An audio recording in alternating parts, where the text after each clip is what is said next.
Good evening. Charlie is away tonight, and I welcome you to what we think is a very important prime time.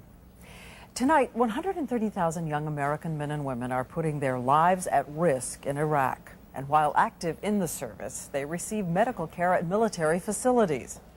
But when they leave the service, if eligible, they can receive care at America's Veterans Administration hospitals. 162 of them employing 186,000 people. It's the second largest bureaucracy in the federal government, right after the Defense Department. And 14 years ago, our hidden camera investigation ignited a firestorm about conditions and competence inside the VA system. So, when we started getting calls about misdiagnosis, disastrous management, dirt, infection, and neglectful care, we decided it was time to take out our cameras once again.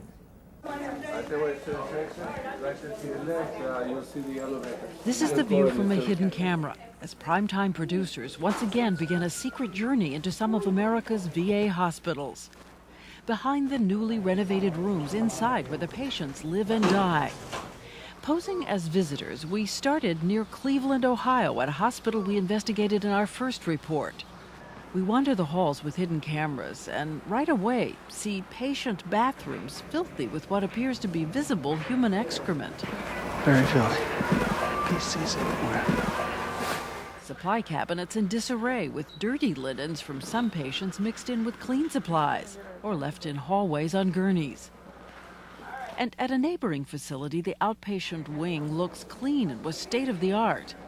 But when we moved into the hospital itself, we found examining tables with dried blood and medication still on them.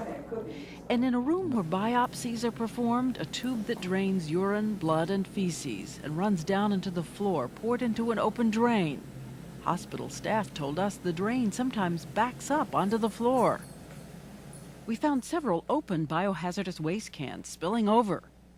In another area, sources told us a few months ago the crash cart malfunctioned.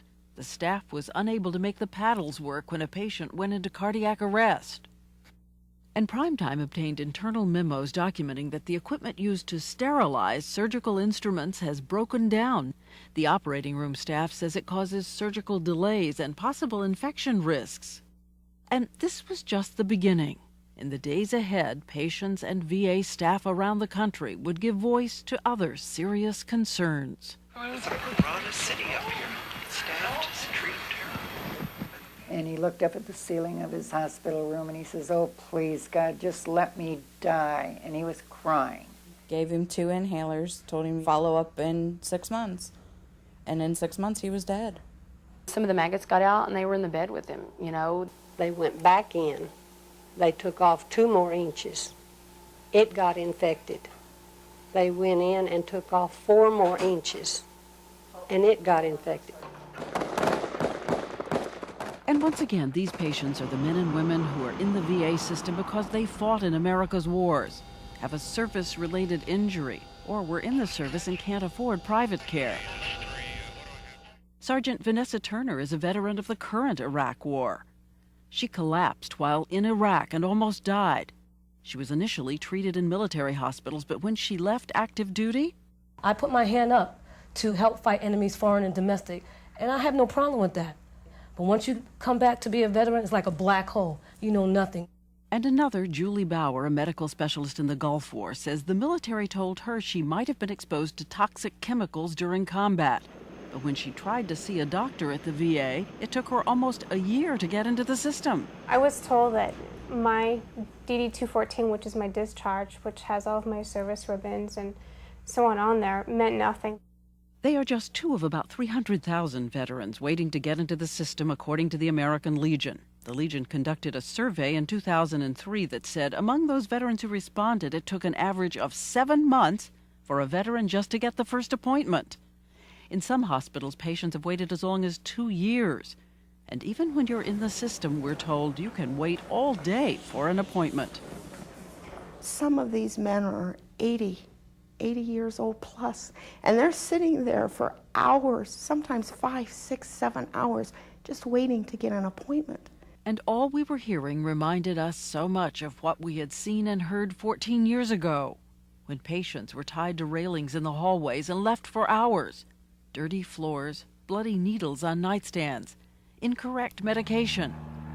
For instance, back then we met Nita Ray Logan, a veteran who had been given too many steroids and they'd eaten into her bones and crippled her.